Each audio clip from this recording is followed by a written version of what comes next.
welcome to another episode of Literary Gladiators, the show where we discuss and debate literature in all of its forms. If it's written work, it's game. Hi, Let's meet the panel. Oh, sorry. I jumped the gun there.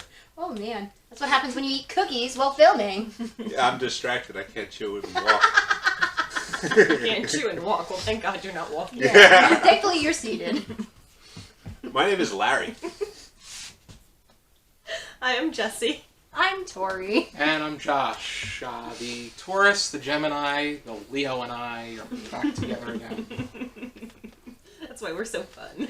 That's a good mix. It looks like 4 people, but it's actually 5. And I'm a Pisces. Who's the 5th? Now The Gemini. She got it. Yeah, you're too Oh, boy. Tori, I think one of these days I'm going to post on Facebook, you in 20 years and you on Match Game. What? Because I have the perfect video for both. What? I'm Okay. so scared. I don't Already. know what that means, but sure. We're off to a brilliant start. Alrighty then, we're going to be talking going. about a book today. I We're going to be going over a Man Booker International shortlisted work called Frankenstein in Baghdad by Ahmed Saadawi. It looks something like this. Very intriguing cover. And for the discussion starter, I have, Oh, question. in my Literary Gladiators book, It's so cute. I love it. Just doing this for suspense. Right? I can't wait for the discussion question. What could it be? Frankenstein in Baghdad takes the work of English Romanticism Mary Shelley created close to 200 years ago and places its elements on 21st century Iraq. What do you feel this novel teaches you about Iraq? Do you feel this retelling fit the setting? I think it does. I think in a way it did fit. It didn't feel like it was too out of...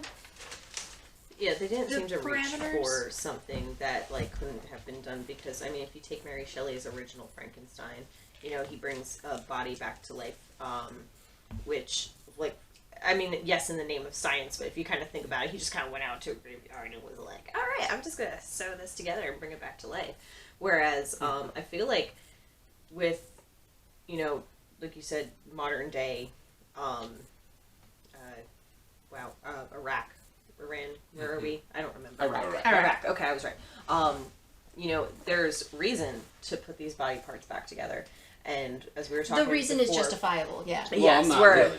It's never even really given. Oh, I feel like It's understandable, is- you could It say. was Not given. justifiable. Close to the end of the book, I think they do explain why the body was put together. It was assembled so that way they... It was to honor them as a person because the Yeah. one guy, like I said before, to give them like somebody proper burial. a proper Yeah, burial. Yeah, that's To what the honor guy them. said, but nobody really...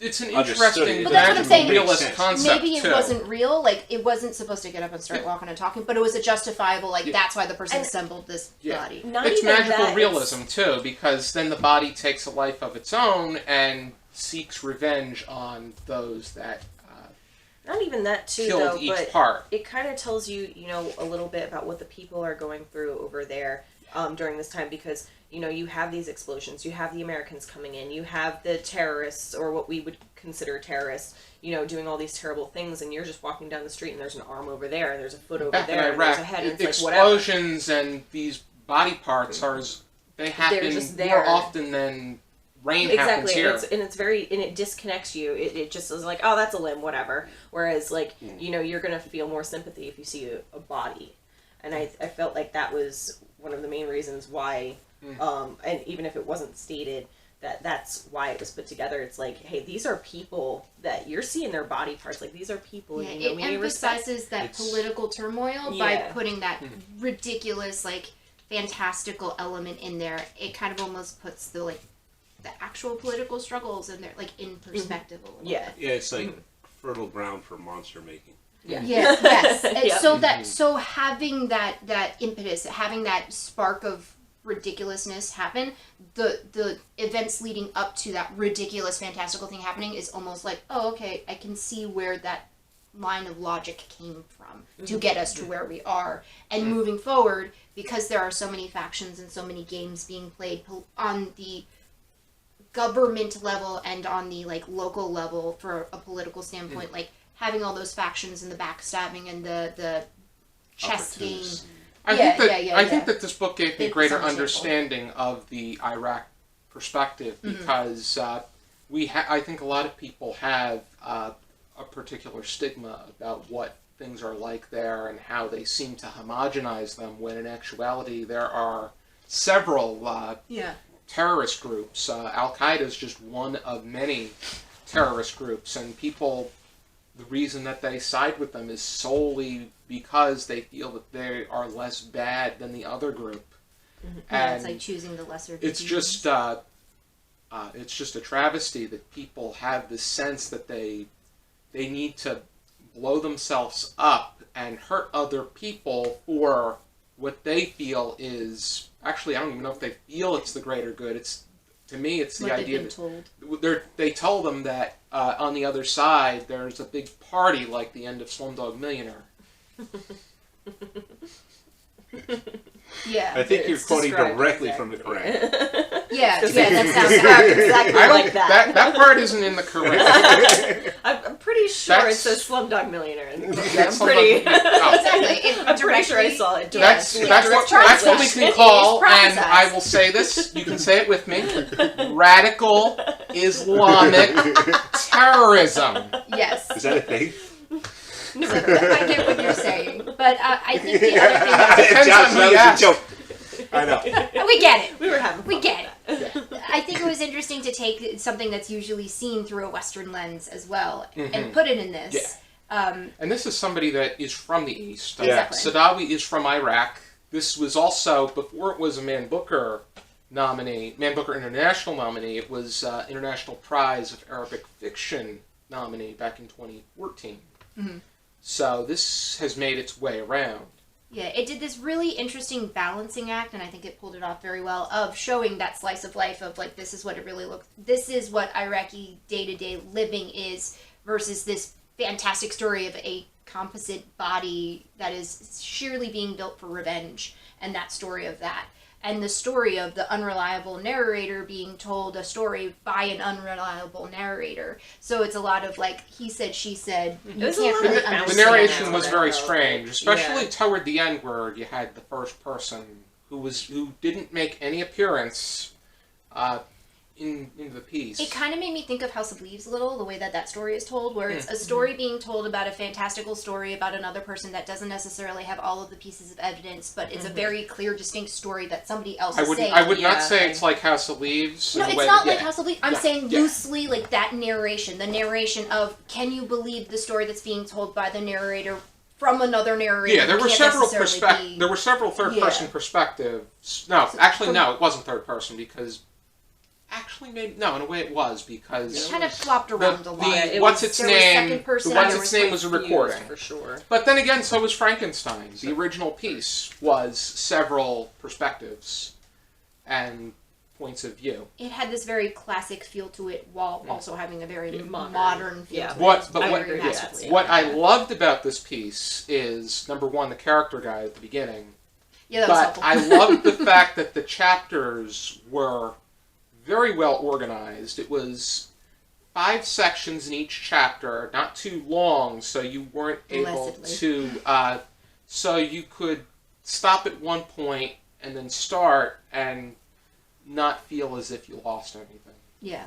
and not feel any kind of Disjoint or strain. So I admired that. Even with the crazy all over the place narration and the fact that it swapped perspectives, sometimes with even within the sections, it was still kind of relatively easy to follow. Yeah, I enjoyed it, and I mean, I know I was saying before, I did get confused, but I mean, obviously, I guess I didn't because I picked up, what they were trying to say and what was going on. I think that confusion so- was part of that, though. Like, Yeah, there it was some definitely confusion in some there. like madness going on with the narration, and I just thought, I was like, am I not? Is this just me? So I'm so glad it's not just me. Yes. But no, I mean, overall, I enjoyed it. It was a very, like you said, classical twist on a modern time. I feel like a lot of people try to do something like that. I just know, going through like high school, college, things like that, people are like, oh, well, I'm going to try to do like a twist on this story, or you have those fan fictions and things like that. And it just doesn't work. But this one works, and it does it so well because it does take the modern problems. It's rooted in enough of what feels like a reality. And a natural reality that like the craziness of it is like, okay, look at the world that it's in. I can understand how these urban legends can come from this, and kind of almost like a Slender Man scenario of what came first, the mythology or the actual thing, and is this actual thing an actual thing, and that questioning of there's enough evidence to make it seem like it's real, but enough people to say like, this may not necessarily be true to be true. Also, we haven't even brought up the government department specifically based on the tracking department. Yeah, like that whole ridiculous section of it, like having that group in there because it was so ridiculous and out there. Like it's kind of like Area 51, whereas like aliens and astrology and reading the cards and it's just interesting to have like that. to rely on astrologists and magicians. But because it's so weird and out there, and because we know that the government withholds so many secrets, it's like anything could be true. Like it's written so well. This book does so many things in such a short span of pages that but it does it so masterfully, and it does it so well that it's kind of almost like, okay, yeah, I can believe this reality that was woven. Yeah, it's an interesting perspective, right? Because it's like, what kind of impression are we making over there? Makes you ask that kind of question. It's interesting. We have not made a good. It's the whole idea that we are superheroes that think we're superheroes until you per se get to see the victims that we're saving, and we're not necessarily doing them a world of good all 100%. But look at Incredibles, how they destroy everything and the people get mad. Disney, because I can compare this to Disney. Calling us kind of like magicians and sorcerers and that kind of thing. I mean, it's no wonder they don't want what we're selling if that's how they look at us. Well, that's the other thing is like, it's a specific group. Like that's not what everybody believes, but it's so like, these are government mandated wizards. And I think just that fact alone is just great, and it sets the tone for the story enough where it's like, these people are incompetent. Put in place. No, these people are put in place by the government.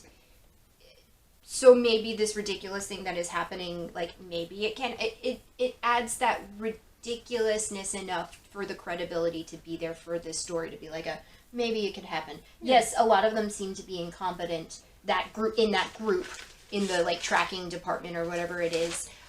But then you also have characters that apparently, based on their track record, were competent. It was just that the information was not treated as such because it's coming from a man with a giant pointy hat and a deck of cards. So, the whole deck of, relying on a deck of cards is just pretty trivial in itself. Yeah, it does not look to be taken seriously. And whether it should be or shouldn't be, like in the story, that's the fun play of where should that fall, like that's played well, and it's played to a good use of like both the joke and the serious like plot points in the story. I think that's done well too. Yeah, I would see that it all depends on how you're viewing it. What did you think about Mahmoud's story? Which one was that? Mahmoud, the journalist. Oh, and he was the one that was writing about all the... He's writing about the whole thing. Yeah. And he's got a thing for his boss's... person that's working for his boss. His boss thinks he's the next messiah. They were all believable. I think, like I said, this was rooted in enough reality where you have met that individual who plays themselves off as charismatic enough and never... never in the wrong and can breeze through a scenario. Believable, but a little bit over the top. Yeah, but because he's that over the top, like he's believable because you've met like the fact that he's so desperate for his bosses, the person that is the person that's working for his boss, that he finds a prostitute. Yeah, that's a little ridiculous. I think at that point it went a little too far. Yes, I agree with you. Like that was a little. But you mean Mahmoud. There's something about that character though that did that, right? Like, Oh. I mean, there's something going on there. It's not just in there for no reason. I'm sure. I don't know what the reason is necessarily, but I think that it was. I personally feel that at that point, it strayed a little bit away from the meat and potatoes, the core of the piece. I think yeah, it but did it a lot says to something reveal about him as a Mahmoud. character, right? Yeah, That he's you know, not what- in control of his urges. In a way, the fact that he's very that he has a sense of sexual desire. And also it shows that like he's impulsive and slightly obsessive, and he reached a point where he thought he had enough of a disposable income to do that sort of stuff. So it showed like that was What he valued. what he valued. Yeah, he became more material as time went on and was able to do that kind of stuff. And got into So- this guy more, right? This monster. Like, Pardon? Was he an advocate for this monster? Mahmoud, no. At that point He in was time, just a I writer. think Yeah, he he was just yeah, he was just just reported. writing it. he was just had a good morsel Mhm. and knew how to like write it to the end, and he just wanted to be an editor, Yeah. but kind of got caught up in the gleam and glow of being, you know, the man on top. The advocates for the monster were pretty intriguing. Hadi and Alishfa, who thought that he was the coming of her son that was sent off to. Which even War. then she knew, like in the back of her mind, she knew this wasn't necessarily her son, but kind of almost adopted it as her son, and like named him Daniel. So I thought that was an interesting bit too. It's interesting because it never said anything about him dying. There was a good chance he did, but he disappeared. But the what's its name did get revenge on the barber, who did send him off. So if they're looking for the root to people to blame, Yeah, because I think the what's it even explains at one point, like by being given the name Daniel, it was kind of given a portion of Daniel to be avenged, because that was like his main goal, was to take revenge for all of the different pieces of victims that composed him. So by getting the name Daniel from his mother, it kind of attributed that, like that was part of his spark and like one of the things that he needed to do, which I thought was interesting. And what did you guys think about the what's its name as a character? Because the whole 10th chapter is a recording of the what's its name's point of view. I don't just like what we thought of it as Yeah. a person. I mean, He's a monster. As a monster. what do you Okay. think about, I mean, as a don't understand what monster, you're asking. as a developed character. What do you think? Would you take him out to Bahama Breeze? I mean, No, I'm kidding. sounds joking. like he could be a good time. If you're looking for some fun and, you know, Mischief? it's just, yes. We talked about how I like serial killers, remember? No. Fair enough. Fair I mean, enough. I think it was, because if I remember correctly, Mary Shelley, you know, her Frankenstein, didn't really talk too much. It just kind He of... was extremely eloquent when he did speak, though. Like, His yeah. cha- but it wasn't- Frankenstein's monster was actually a very conflicted character, and like questioned his, you know, the necessity of him, the morality. There it The, is. the morality of his 1931 existence. film did a lot to jumble up our impression of Frankenstein's monster. Yeah, Okay, he I was was going to say, it's been a very long time since I read Frankenstein, but from what I remember, he really wasn't super, like, he didn't go up and just talk to people. Am I, like, remembering correctly? He didn't just, like, nobody... I could be remembering maybe a movie instead, but... He didn't do a lot of socializing. Yes. Okay, and I was But going to say, When whereas he I did, feel... he was very soft spoken, and he was very gentle to those who were not deserved of being violent, if that makes sense. So, like, this depiction of the what's it is actually probably closer than modern media has gotten in the past to the original Okay, Frankenstein. because Yeah, that I I got agree it with. as, because he kept showing himself to Hattie. Mhm. And that's why Hattie was tasked with, you know, trying to record him for Mahmoud's story, because he didn't believe him, right? I Yeah. have these characters right? Mhm. Told you I was a little confused. Yeah. And I don't know, what I got from that was just, what am I trying to, like, collect and gather. Give me a minute. It's just he just was more on a mission, I guess. Like there was more purpose to this one as opposed to what I felt like with Mary Shelley's, where it was just he was a monster. Whereas this one, I feel like he had more of a Mary Shelley's purpose, a mission, something. yeah. Like I like I don't really know how else to There was a really go for that. religious connotation, I think, somewhere along in there where it was like avenging those who the spirit, backing it up, the security guard spirit who kind of was the spark of life in the What's-Its creation. He dies, and I think at one point his spirit floats into a graveyard, and there's a spirit there saying, like, you have to find a body so that way you can be at peace, or else, bad things will happen. And I think there's a religious basis behind that too. I may not necessarily be talking correctly, but like being able to be put to rest appropriately. And he never really kind of does get put It's to rest kind of a appropriately. sense of, he's in a sense of limbo or purgatory. But then again, I personally don't feel that purgatory is that's a man-made creation.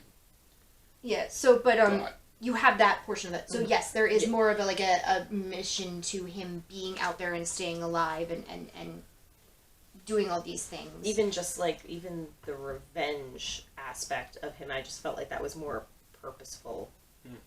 Because he was like, created yeah. out Out of all the different body parts. Yeah, he was created out of people. victims, whereas like Mary Shelley's monster was Was just kind of an experiment that succeeded. Yeah, exactly. It And that's was what I more was trying to say passive. before. Yes. It's just like when you look at it, there's a reason for this one and not a good enough reason for that one. I mean, I'm not saying that science isn't a good reason, but you know what I'm saying. The It's basis just like for the creations I are mean, different. I don't know, maybe there's that's- never a good reason to create a monster. yes. Yeah, I mean, granted, yes, there should never be there is never a good reason point. to create an undead entity. True, but I think he had an explanation, though.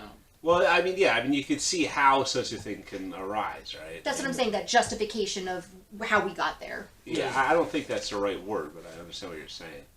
I wouldn't call it justification, because justification implies that it's right. And it's not. It's not right to It create a just monster. has a reason. Yeah. But I think that's the whole purpose of the piece, though, is to create the monster for whatever X reason. And I personally feel that the What's Its Name probably did more to contribute to a positive upswing on delivering justice in the beginning. That is, because then it got to the point where it needed the parts to survive, because the method was once it took revenge on a certain entity, it was able to rest easy, and that Yeah, piece that portion would. of them. Yeah. Yeah, an episode that would that lose that portion, portion, yeah, so then it would need portion. another. So, Yeah. I mean, I like that So then it allegorically became- for, like, the state of the chaos of that region and Yeah. everything that's happening. Yeah, that it did a good job showing that. Yeah, Yeah. absolutely. Because, it's like, it's the violence begetting the violence begetting the violence, kind of cyclical and ever-fracturing nature of what's going to happen in a region with no leadership and just complete chaos. Which is what Iraq was, at least until recently. Hopefully it's better now. But, I don't know. I've never been there. We have no idea, and me personally probably wouldn't want to go there. No. We, as a nation, kind of didn't really help that much either. Like, if I remember correctly, in the 1970s with, like, the oil crisis and stuff like that, trying to fund certain things kind of backfired. I have, like, a helicopter knowledge of that kind of stuff, so I understand where the, like, bad blood came from, and, like, also going to war with them for one reason or another doesn't help either. So, like, having that, They have no plan for what they're doing. And plus, I mean, there's all kinds of scandals, just gun running going on over there where we got our government running. Yes. And helping to create the monster. So it's no wonder that, that they look at us as like wizards and warlocks. And that's the face that we're showing, from a foreign policy aspect. And when you look at it for the reasons why we're there, like, it kind of almost is, it feels like It's all smoke and mirrors. Yeah, exactly. It almost Yeah. feels like that too. So, like, I understand that as well, having that, like, representative. So There's a lot of things that we can speculate, but it's I just think that- speculation. At I think that this piece does a good job making it so that it's from their particular perspective, because the perspective we get is primarily through American news and world affairs, global inherently biased sometimes. Yeah. Sometimes. Sometimes. Sometimes. affairs. Already then, do we have any final thoughts? No, this was good. I think this was a good piece. I want to go over it again when I have a little bit more time. I want to read it again. I'm with I think you, the concept is absolutely. really good. Mm. And I think that it could definitely warrant a reread, a more critical read, yeah. where you can I think break it apart. also after like kind of talking with everybody here too, maybe going back, it might be a little less confusing because yeah, like you said, that was possibly the narration, because I was just sitting there, I'm like, I think I'm getting this. Yeah. Yeah, the flip-flopping So- narration, if you didn't catch on, like, that's the name of the game, like, it could be like a, where Yeah, are we? it kind of Yeah. threw It me seemed off. more like the way that they transition on a television show or a sitcom. Yeah, that's an excellent. It was very borderline cinematic at certain times. Like I can definitely see this being made into like a TV series or a movie. I can see that happening rather successfully without losing Yeah. too much of the original content and working still. Yeah. So I thought it was. I thought it was an excellent read, and it definitely is something like I have a ebook version of it. I would gladly go out and find like a physical copy because I'm more of a physical. I mean, overall, person. like the story, I enjoyed it. And I mean, I guess maybe we'll wait until we get to the ratings before I go into Yeah. that. How would we rate it? 0 to 5 stars, half stars permitted, Larry? I'm gonna go 3.5. Problems are the narrative structure. I'm not a fan of. I think it does bounce from perspectives too much. Too many characters to keep track of. I don't like having to flip back and forth and remember who I'm talking about, and I don't know exactly what to attribute that to, but I wasn't a fan of it, so otherwise I would have gone higher. But great story, great concept, and so I go 3.5 stars. Yeah, I have to say I'm kind of struggling if I'm going to do 3.5 or 4, but you know, kind of right in there, basically for the same reasons as Larry says. It was a little hard to follow at certain points, but the basis of the story doesn't escape you. So, and you know, it is a good story and definitely warrants a reread, like you guys said, and it kind of gives you an idea, I guess, of what life is like over there in modern day Iraq too, which I feel like is an important aspect of the book, not just the story. But I don't know, I enjoyed it. Overall, I enjoyed it. It was fun.